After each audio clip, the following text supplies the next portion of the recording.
사람은 저마다 하나님이 주신 사명이 다릅니다. 어떤 사람은 세우는가 하면 그것을 세우는데 준비하는 사람이 또 있습니다. 열매를 보는 이가 있는가 하면 또 열매를 맺도록 하기 위해서 씨를 뿌리는 사람이 있습니다. 얻는 사람이 있는가 하면 얻기 위해서 밭을 가는 사람이 있습니다. 저마다 모양은 다르고 사명은 다릅니다. 그렇다고 열매를 보았다고 그가 능한 사람이고, 열매를 보지 못하고 씨만 뿌리다가 끝을 맺었다고 해서 그를 부족한 사람이라고 우리는 말할 수 없습니다. 각자 은사가 다르고 하나님에게서 주어진 직임이 다를 뿐입니다. 물론 사람들은 저마다 내 때에 나에게서 그 열매를 맺고 싶어 합니다. 내가 그것을 보기 원하고 내가 그 열매를 취하고 싶어 합니다. 이것은 인지상정이죠. 그러나 하나님의 생각은 우리의 생각과 다르고 하나님의 플랜은 우리의 바람과 다를 때가 있습니다. 모세가 430년 노예 생활에서 이스라엘을 출애굽시켰고 40년의 이 광야 생활 속에서 그들을 약속의 땅으로 인도하는 위대한 사명을 감당했습니다. 그러나 모세는 그 땅에 들어가지는 못했습니다. 그는 비스가 산 꼭대기에서 하나님께서 보여주시는 그 약속의 땅, 가나안의 저 넓은 평야를 보면서 무슨 생각을 했겠습니까? 그는 백성들을 광야에서 인도한 위대한 하나님의 사람이었습니다. 그러나 약속의 땅에 들어가지는 못했습니다. 주께서 그에게 부어주신 사명은 거기까지였습니다. 산꼭대기에서 가나안 땅을 바라보는 모세의 마음을 생각하면 만감이 교차한다는 느낌을 갖습니다. 모세는 그 땅을 밟고 싶었습니다. 그러나 모세의 사명은 거기까지였습니다. 다윗은 하나님의 성전을 너무나 짓고 싶었습니다. 그의 모든 인생이 성전에 초점이 맞추어진 것처럼 그의 남은 생에는 성전 건축 자재를 모으는 것에 전 인생을 바쳤습니다. 하나님을 간절히 사모했고 갈망했습니다. 그것을 위해서 모든 것을 준비했습니다. 사람도 준비했고 건축 재료도 준비했고 셀 수 없는 양들도 준비했습니다. 그의 열망은 너무나 귀한 것이죠. 거처가 없는 하나님의 언약궤, 하나님을 위해서 집을 짓고 싶었고 하나님과 영원한 친밀한 교제를 누리며 주님 한 분만으로 충분한 그런 생을 보내고 싶었습니다. 이것보다 더 아름다운 마음을 어디에서 찾아볼 수가 있겠습니까? 하지만 성전 건축은 그의 사명이 아니었습니다. 그의 부르심이 아니었습니다.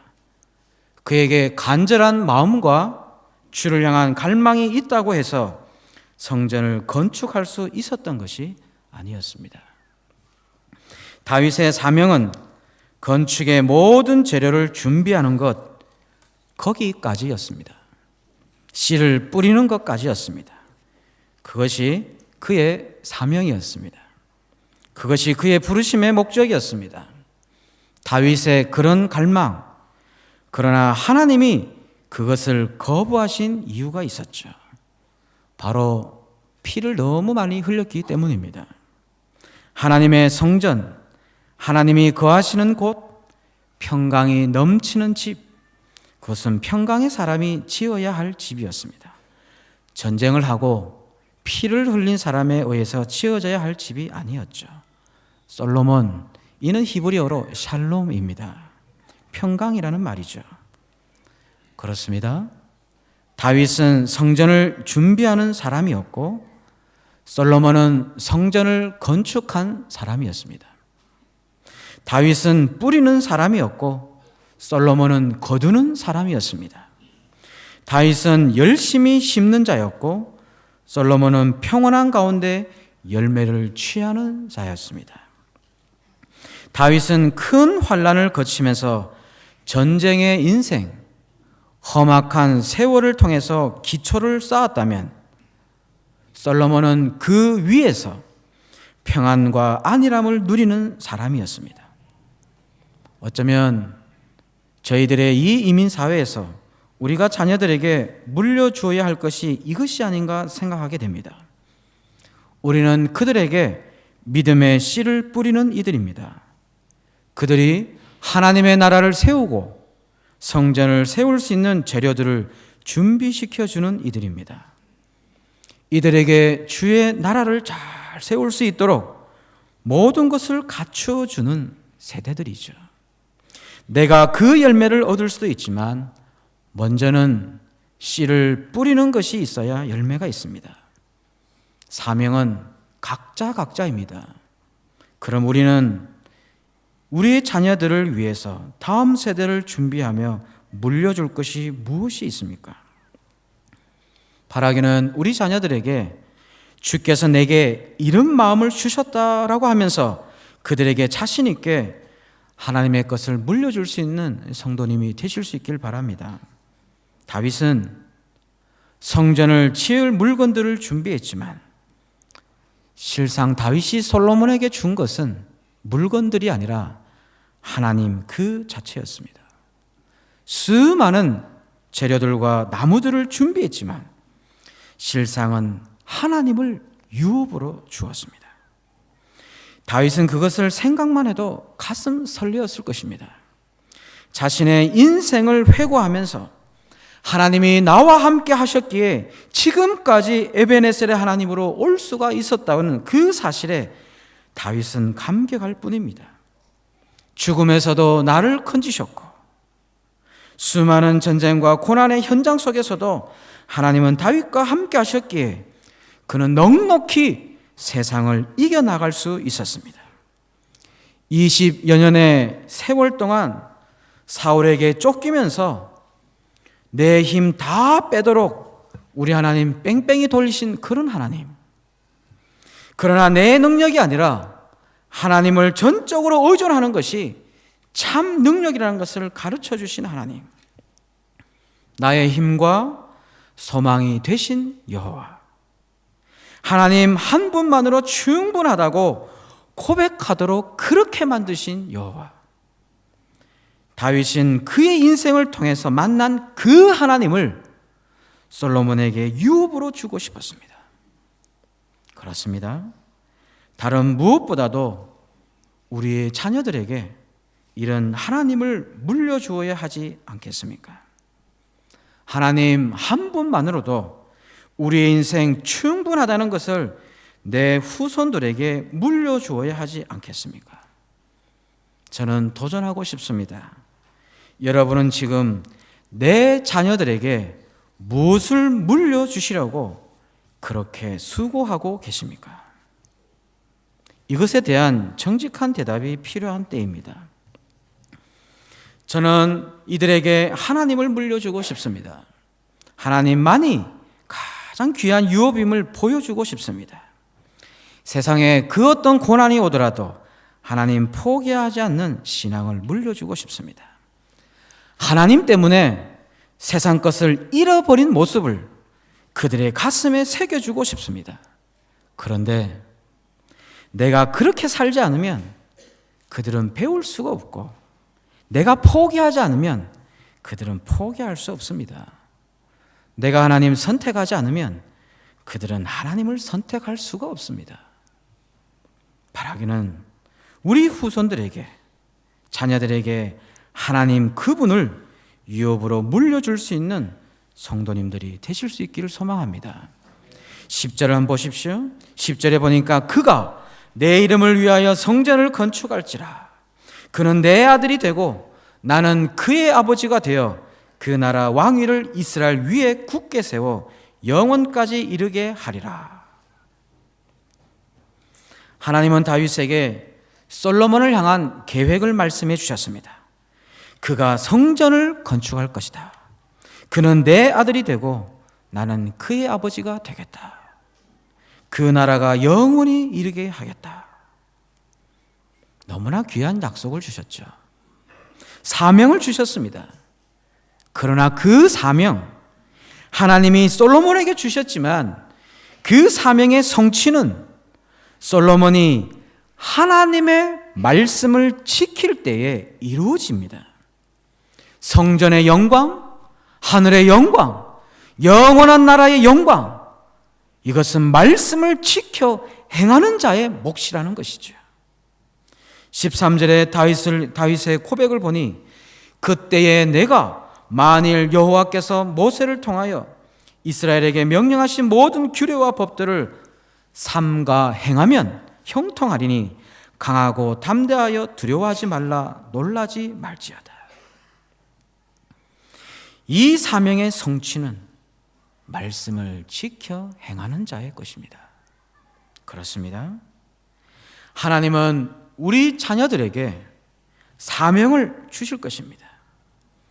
하지만 그들의 사명은 부모된 우리가 먼저 깨달아서 그들에게 이야기해 주어야 합니다. 그들을 향한 하나님의 마음, 우리가 발견하고 그들이 그 일 하도록 우리가 준비시켜 주어야 합니다. 그러나 기억해야 합니다. 하나님은 모든 사람 각자의 우리 자녀들에게 사명을 주셨지만, 그리고 주시겠지만 그 주신 사명의 그들의 성취는 첫째는 그 사명을 깨닫는 자의 것이고, 둘째는 주의 말씀을 지켜 행하는 자만이 누리게 되는 몫이라는 사실이죠. 청년들을 보면요, 그들에게 있어서 가장 큰 고민이 뭔가 볼 때 한 세 가지 정도인 것 같습니다. 첫째는 이 결혼 문제입니다. 둘째는 이 직장 문제죠. 셋째는 이 비전의 문제입니다. 이 세 가지가 다 고민이 되지만 그 중에서도 나를 향한 하나님의 뜻이 무엇인지 이것을 발견하는 것, 내가 하고 싶은 것도 있겠지만 하나님이 나에게 주신 뜻이 뭔가, 이거를 내가 찾고 비전을 깨닫고 그 길을 향해서 뒤도 돌아보지 않고 그 길을 향해 나아가는 그런 이들은 그리 많지가 않습니다. 내 인생을 어디에 투자해야 할지, 무엇에 집중해야 할지 발견한 이들은 흔하지가 않습니다. 그냥 세상 가치관에 따라서 남들이 가는 길을 그냥 가는 것이죠. 영어 해야 하니까 영어 공부하고, 유학 갔다 와야 좋은 직장 가니까 시드니에 올 뿐이죠. 믿는 이들이건 믿지 않는 이들이건 별반 차이가 없습니다. 졸업을 앞두고 있는 한 청년에게 이렇게 질문을 해봅니다. 당신은 대학생활, 유학생활 성공했다고 말할 수 있느냐? 하루고 한 달이고 그것이 너무 즐겁고 내 인생을 거기에 걸어서도 아깝지 않고 즐거워할 그런 하고 싶은 것이 무엇이냐? 이 질문 해보면 이것에 자신 있게 대답하는 친구들이 거의 없는 것을 보게 됩니다. 한번 집에 가셔서 우리 자녀들에게, 대학 다니는 청년들이나 있으시다면 한번 질문해 보십시오. 자신이 없습니다. 설령 있다고 하더라도 세상의 가치관이지 하나님과는 상관없는 대답을 듣게 됩니다. 하나님, 우리의 자녀들이 주를 향한 비전과 사명을 깨닫는 이들 되게 해 주시옵소서. 세상이 주는 가치가 아니라 위로부터 주신, 하나님이 주신 사명이 그의 인생을 사로잡을 수 있도록 도전하여 주시옵소서. 주님 나라 위에서 이 젊음의 때를 허비하면서 주께 헌신하겠다는 이들이 여기저기에 일어나게 해 주옵소서. 이것들이 저희들의 기도 제목이 되었으면 좋겠습니다. 우리 자녀들을 가슴에 품어 주십시오. 이들을 가슴에 품고 기도해 주십시오. 내 자녀만이 아니라 우리의 모든 자녀들과 청년들이 주께 미친 자들로 일어설 수 있도록, 주님 가라고 하시면 어디라도 갈 수 있는 그런 복음에 미친 자들이 마음껏 일어날 수 있도록 가슴에 품고 기도하는 우리의 다음 세대의 중보자들이 되어 주십시오. 2009년도로 기억하는데 아마 9월 달인 것 같습니다. 우리 이 자리에 김용희 선교사님 모시고 집회했을 때 기억나십니까? 이 복음에 헌신하겠다고 복음을 위해 헌신할 분들 일어나십시오 이렇게 하니까 저는 저 뒤에 있었습니다. 여러 집사님, 장로님 일어나신 걸 제가 기억하고 있습니다. 그 중에 청년들만 해도 12명이 일어난 것을 기억하십니까? 그때 청년을 담당하고 있었기 때문에 우리 누가 일어났을까? 카운팅을 다 했습니다. 저는 누군지 다 알고 있어요. 기억하고 있어요. 그 중에 5명은 이미 선교사로 간 이들도 있고 선교 훈련 중이거나 신학을 공부하는 사람이 있습니다. 복음이 들어가니 그들이 반응하기 시작합니다. 주의 심장을 가지고 어디든지 가겠다고 일어서기 시작합니다. 우리 하이스쿨 학생들을 위해 기도해 주십시오. 공부 잘해서 공부 잘하게 해달라고 기도하실 뿐만 아니라 주를 위해서, 복음을 위해서 내 인생을 던지고 싶어서 공부한다고 그렇게 고백하는 우리 학생들이 일어날 수 있도록 기도해 주십시오. 우리의 EM과 우리 KM의 학생과 청년들을 위해서 기도해 주십시오. 이들의 심장은 불타고 있습니다. 그러나 이들에게 불을 지펴줄 자가 없습니다. 무엇을 해야 할지 몰라서 주저하고 있습니다.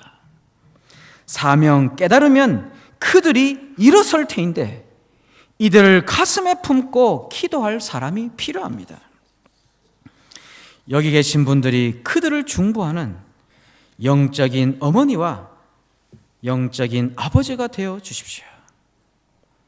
눈물의 아들은 망하는 법이 없고 기도의 자녀들은 그리고 기도의 다음 세대는 넘어지는 법이 없습니다. 세상의 성공 기준 때문에 하나님을 포기하려는 두려움이 사라질 것입니다. 하늘 향해 자신을 복음에 과감히 던져버릴 수 있을 것입니다. 바라기는 예루살렘 성전이 세워지는 그 오르난의 타작마당, 하나님의 영광이 머물게 될 그 현장, 젊은이들이 우후죽순같이 일어서서 복음을 향해 땅끝으로 달려가는 현장, 그 시작이 바로 시드니 중앙장로교회 저희에서부터 일어날 수 있기를 소망합니다. 이제 저의 이야기를 조금 해야 할 것 같습니다.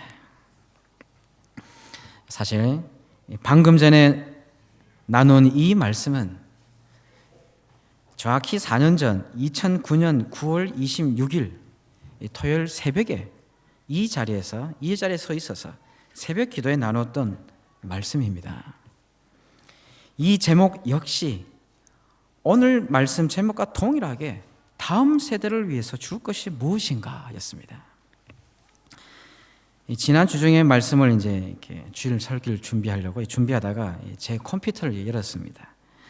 그래서 보다가 똑같은 본문으로 설교한 것이 있어서 그때 뭐 어떻게 했나 이렇게 궁금했습니다. 그래서 한번 이렇게 쭉 열어봤습니다.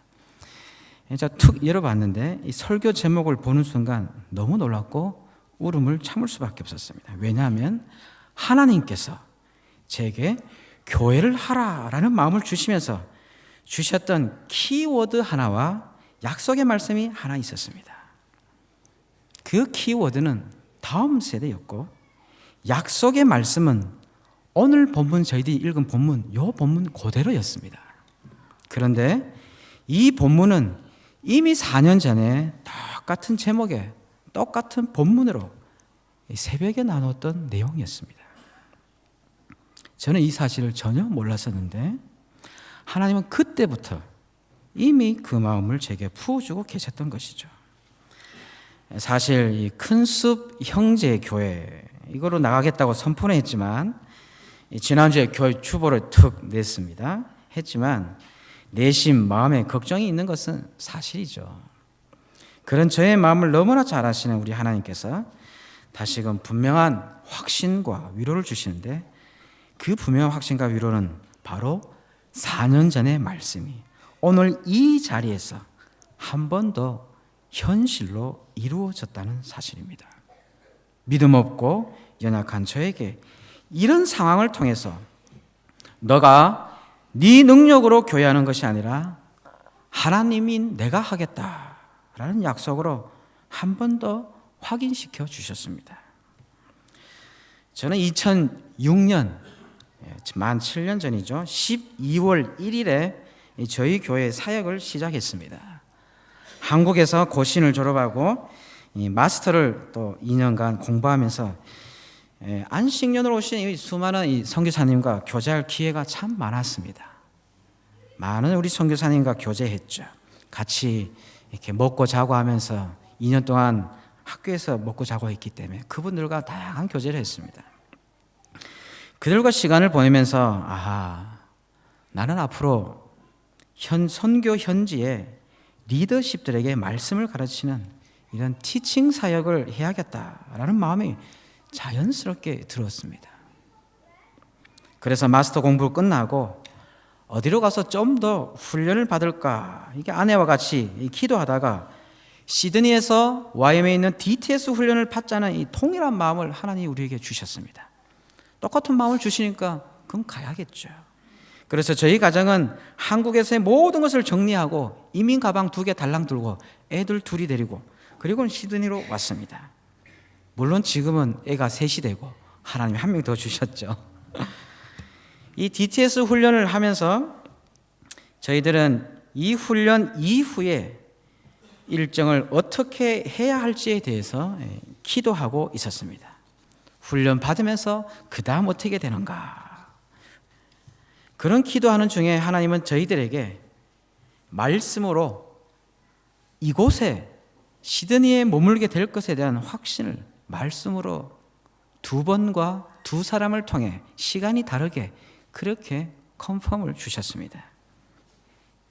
그런데 이 확신을 주고 여러 사람을 만나게 한 그것과는 다르게, 말씀과는 다르게 시간을 흘러서 이제는 훈련센터에서 더 이상 머물 수 없고 이제 당장 내일, 말 그대로 내일 시드니를 떠나야 하는 그 상황이었는데 조마조마하는 거죠. 그런데 하나님은 그 떠나야 되는 그날 아침에 저희 교회를 연결시켜 주셨습니다. 저를 피고 본 분은 이 자리에서 예배를 드리고 있는 한 분이 계십니다. 낭떠러지에서 저를 건져주신 것이죠. 그렇게 해서 교회와 연결이 되었는데 아직 사역을 하기 전인 2006년 11월에 저희 교회에서 기억하십니까? 공동체를 이끄는 삶 40일, 이 특세를 한창 하고 있을 때였습니다. 저는 사역하기 전에 기도하라라고 하나님 주신 기회다라고 알고 이 40일간 특세를 보내면서 기도하는 중에 청년들과 이 젊은이들에 대한 그림들을 가득히 부어주셨습니다. 청년에 대한 마음을 가지고 있었는데 마침 저희 교회 청년 사역자를 구하고 있었더라고요. 그래서 청년들과 지난 6년 동안 복음으로 교제할 수 있는 유익한 시간을 가졌습니다. 이 청년들을 섬기는 중에 그러던 중에 이곳의 유학원 하이스쿨에 대한 마음을 제게 주셔서 캠 학생부를 만들어서 4년 정도 섬겨왔죠. 그때는 조기 유학원 이 하이스쿨 학생들을 만나기 위해서 이 전심 도시락, 무료 전심 도시락, 이 도시락을 양손에 가득히 들고는 시티에 있는 한국 학생들이 잘 간다고 잘 알려진 그런 학원은, 영어 학원은 다 쫓아다니기도 했습니다. 그러면서 콩코드 하이스쿨, 버드 걸 하이스쿨, 스트라스필 걸 하이스쿨, 스트라스필 사우스 스쿨, 캔터베리 보이 하이스쿨, 캔터베리 걸 하이스쿨, 이런 학교를 돌아다니면서 유학생들을 붙여달라고 열심히 쫓아다녔습니다. 지금 생각하면 참 무식한 행동을 하나 했었는데요. 한 번은 스트라스필 걸 하이스쿨에 한국 학생이 많다라는 얘기를 제가 알고 이 학교 안에 유학생들 모임을 하나 만들고 싶어서 매일 새벽기도 마치고는 집에 안 가고 곧장 그 학교로 갔습니다. 학교 가서 학교 주위를 빙빙 돌고 이제 기도한 거죠. 그러고는 이 학교 운동장에 들어가 이 건물 주위를 막 안에서 막 빙빙 돌고 이랬습니다. 그런데 어느 순간 이 학교 이 스트라스필 걸 하이스쿨 이 교무실에서 소문나기로 어떤 남자가 매일 여학교 운동장에 기웃거리니까 이 조심하라라는 그랬다는 겁니다. 그래서 이거 교무실 안에 난리가 났습니다. 근데 저는 그것도 모르고 나중에 때가 돼가지고 이때쯤 가야 되겠다 싶어가지고 오전에 기도 열심히 하고 그다음 교무실에 찾아갔습니다. 안 되는 영어 해가지고 아니면 코리안 파스타 이래가지고 막 한국 목사고 한국 유학생에 관심 많으니까 학교에 점심 시간이든지 다른 시간이든지 어떻게 해서든지 이러쿵저러쿵 이렇게 해서 당신 학생들 이렇게 잘 학교 생활 할 수 있도록 필요한 거 아니냐, 그러니까 내가 필요한 거 아니냐, 들어갈 수 있도록 해달라, 안 되겠냐, 이렇게 하면서 문의하러 갔다가 저한테 당신 혹시 아침마다 돌아다니는 그 사람 아니냐 이렇게 된 거였어요. 그래서 저는 예스 맞다고. 그러니까 곧장 그 사람 저를 끌고 나오더니 교무실에서 쫓겨나 버렸습니다. 참 무식했죠. 지금 하라고 하면 못합니다. 왜냐하면 법을 다 아니까. 참 진짜 무식했습니다. 이렇게 사역하다가 지난 2년 전에 저희 담임 목사님으로부터 분립개척교회에 대한 제안을 받았습니다. 앞으로 이 청년 사역을 통해서 이 시드니에 아직도 블루오션인 이들을 향해서 교회를 하면 좋지 않겠느냐라는 제안이셨죠. 저는 그러나 죄송합니다 하면서 거절했습니다. 저의 성품과 성향과 모습을 볼 때에 교회를 잘 섬겨나갈 자신이 없었습니다. 그리고 이 시드니에 이미 350개 이상의 많은 교회가 있는데 351번째에 또 하나의 교회가 세워지는 것이 무슨 의미가 있는가, 그런 생각이 들었습니다. 그리고 저희 가정은 이미 제 아내와 선교를 준비해야 한다는 생각을 이미 가지고 있었고 그런 기도하고 있었죠. 이후에 몇 번을 담임 목사님께서 분립에 대한 비전을 말씀해 주셨습니다. 그때마다 저는 정중히 아닙니다 라고, 죄송합니다 라고 말씀드렸습니다. 그러다가 2012년 11월 마지막 주에 이제는 더 이상 거절할 수 없고 저의 정확한 방향성을 이 교회에 말씀드려야 할 때가 되었다라는 생각이 들었습니다. 그래서 저의 넥스트 스텝을 정리하기 위해서 한 주간 동안 기도하러 갔었습니다. 그때 저는 속으로 올라가면서 이 한 주간이 선교사 컨펌을 받고 돌아올 것이다 라고 생각했습니다. 그런데 기도가 끝이 날 때는 선교사가 아니라 교회하라라는 이 약속의 말씀과 키워드 하나를 달랑 들고 내려온 것이죠. 뭔가 큰 능력 준 것도 없고 약속의 말씀 한 개, 키워드 한 개, 이거 달랑 툭 와고 그게 다였습니다. 그 약속의 말씀이 바로 오늘 저희들이 읽은 역대상 22장 17절에서 19절의 말씀이었습니다. 그리고 제게 주신 키워드는 하나였습니다. 다음 세대, 이게 다였습니다. 뭐 다음 세대를 향해 뭐 어떻게 하고 뭐 이렇게 이런 거 하고 저런 거 하고 이런 게 아니라 그냥 다음 세대 끝이었습니다. 제가 기도하러 혹 때려갔다가 오히려 혹 하나 더 붙이고 그리고 옹골이 되어버렸습니다. 한 주간의 기도가 마무리되고 토요일 날 그 오후에 저를 픽업하러 온 아내를 보자마자 제게 주셨던 하나님의 마음을 이야기도 하지도 않은 채 당장 제 눈앞에 있는 아내에게 향해서 이렇게 탁 물었습니다. 하나님이 당신에게 주신 마음은 무엇이요? 라고 물었습니다. 왜냐하면 저희들이 이 시드니에 왔을 때에 똑같은 방법으로 시드니 왔지 않습니까? 그때 이 아내는 목사님 한 주간 사사기 말씀을 보고 기도하는 중에 다른 것은 모르겠고 다음 세대라는 마음을 계속 주셨어요. 이 말을 듣는 순간 참 많이 울었습니다. 교회에 대한 마음이 제 마음이 아니라 우리 두 사람에게 콩이 주신 하나님의 마음이었고 하나님의 비전이었다는 생각이 든 것이죠. 그 오후 시간은 바로 2012년 12월 1일 토요일이었습니다. 제가 처음 저희 교회에 2006년 12월 1일에 교회를 섬기기 시작해서 만 6년이 지난 바로 그날에 새로운 비전을 주신 것입니다.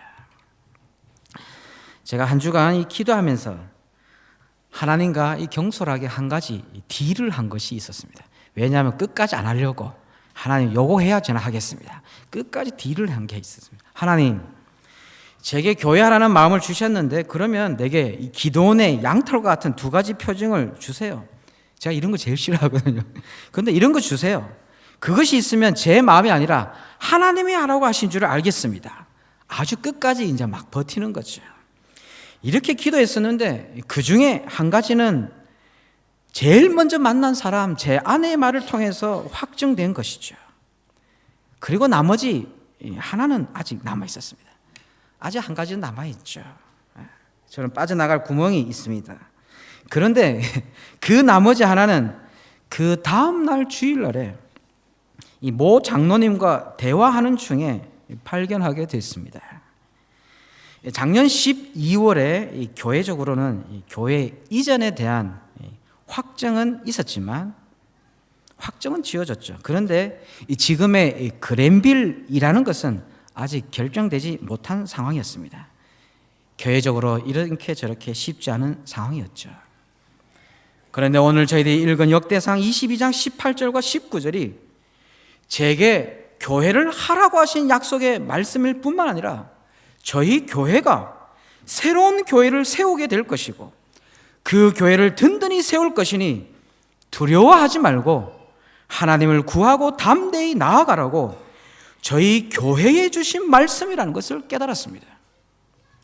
교회를 새롭게 시작하는 제 자신과 우리 교회가 이 두 개가 별개가 아니라 유기적으로 연결되어 있고 한 몸이기에 함께 가게 된다는 말씀으로 확 들어오게 된 것이죠.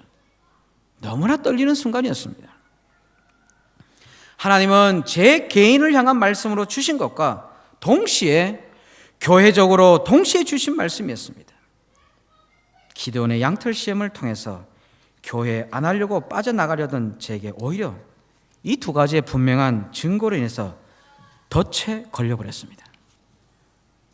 그런데 더 놀라운 것은요, 이렇게 분명한 상황을 보여주셨음에도 제가 얼마나 믿음 없고 연약한 사람이라는 것을 아셨는지 오늘 이 말씀을 준비하면서 4년 전 그날 새벽 기도의 본문과 제목을 다시 한번 그대로 제게 보여주시면서 저는 2번 요청했는데 이 3번이나 하나님이 제게 말씀하신 계획이 분명하니까 딴소리 하지 말고 내 말 듣고 그냥 가 이렇게 말씀하시는 것을 깨닫게 됐습니다. 하나님이 저에게 주신 비전과 키워드는 한 가지라고 말씀드렸습니다. 다음 세대입니다. 다음 세대를 통해서 교회를 세우고 하나님의 성전을 세우라고 하십니다. 이들이 말씀으로 잘 자라나서 그들 중에 열방을 통해 복음을 전하러 가는 선교사들이 나오고 시드니에 살고 있는 다민족들을 위해 사역하는 인터내셔널 리더로 세우고 다민족 사역자로 세워지고 세상 한가운데 들어가서 평신도 전문인으로서 세상 속의 그리스도인으로서 복음에 영향력을 미치는 일꾼들로 세워지기를 소망하고 있습니다. 저는 다민족 사역을 하지 못합니다. 영어가 안 되고 언어가 안 되고 문화에 대한 흡수력이 부족합니다. 그러나 저는 우리의 청년들과 학생들이 그리고 우리의 자녀들이 어린 자녀들이 10년, 20년이 지나서 그들 중에서 다민족을 향한 사역자들과 복음의 귀한 일꾼들이 일어나기를 기대하면서 준비하고 싶습니다. 그것이 저의 사명은 거기까지입니다. 이를 위해서 이곳에 있는 여러 다민족 교회 지도자들과 교제하고 그들의 자녀들과 우리 자녀들이 복음의 교제를 지속적으로 가지는 것이 필수적이겠죠. 이런 사역의 장들을 만들어주고 다민족들과 함께 사역하면서 비전을 심어주는 것이 저의 사명이라고 생각합니다. 또 한 가지는 우리의 자녀들과 부모들이 신앙으로 함께 세워져가는 가족 공동체, 신앙 공동체가 되기를 소망하고 있습니다. 신앙인으로서 우리 부모님들이 누구나가 가지는 바람은 내 자녀들이 말씀 안에 잘 자라나는 것입니다. 그러나 신앙으로 양육하고 우리의 자녀들에게 다음 세대에 초점을 맞춰서 그렇게 사역하는 교회나 환경이 부족한 것이 시드니의 현실입니다. 하나님이 저에게 사역을 넓혀서 허락하신다면 우리의 교회만이 아니라 이 시드니의 자녀들에게 신앙으로 잘 가르치고 양육할 수 있는 프로그램을 세워서 섬겨 나가기를 원합니다. 주님이 제게 비전을 주신 것은 내 한 교회만을 위한 것이 아니라 이 시드니와 호주에 속한 모든 하나님의 교회 공동체를 위한 것이라는 생각입니다. 작지만 건강한 공동체, 복음으로 인해서 함께 울고 함께 웃는 공동체, 우리의 자녀들이 말씀으로 잘 훈련되어서 하나님의 성전을 만들어가고 리더십으로 자라가는 공동체, 부모와 자녀들이 한 신앙 안에서 함께 웃고 즐기는 아름다운 가족 공동체, 이런 공동체로 잘 세워질 수 있도록 기도해 주시기 바랍니다. 6년 동안 교제해오던 청년들 중에서는 저와 함께 이 비전을 이루기 위해서 큰숲 형제교회의 멤버로 나아갈 이들도 있을 것입니다. 그리고 우리 안에 젊은 가정들도 함께 있을 것입니다. 이제는 내 교회만이 아니라 복음의 주인공이 될 다음 세대인 우리 어린 자녀들, 그리고 학생들, 그리고 청년들을 함께 세워가기를 원하시는 젊은 가정들이 있으시다면 큰숲 형제교회가 항해하는 이 작은 배에 함께 나아갈 것을 도전하고 싶습니다. 작은 배라서 장소 좁고 어려움은 많습니다. 그러나 분명한 것은 이전에 누려보지 못한 수많은 은혜들로 인해서 즐겁고 신나는 여행이 될 것입니다. 이 비전의 배에 함께 승선하실 모험가를 찾습니다. 앞으로의 일정들은 아마도 올해 12월까지 교회적으로 청지기 지원서를 통해서 11월에 배포되겠죠. 그리고 12월에 확정되겠지요. 12월까지 청지기 지원서를 통해 큰 숲을 함께 헌신할 멤버를 구성하고, 그리고 내년 상반기에 그 멤버들과 함께 준비 모임을 통해서 내년 상반기 중으로 하나님이 새롭게 주시는 교회를 시작할 그런 계획으로 있습니다. 이 일정을 위해서 함께 기도해 주시기 바랍니다. 제가 19절을 읽고 말씀을 마치도록 하겠습니다. 이제 너희는 마음과 뜻을 바쳐서 너희 하나님 여호와를 구하라. 그리고 일어나서 여호와 하나님의 성전을 건축하고 여호와의 언약궤와 하나님 성전의 기물을 가져다가 여호와의 이름을 위하여 건축한 성전에 드리게 하라. 우리 말씀을 기억하면서요, 우리 한번 찬양했으면 좋겠습니다.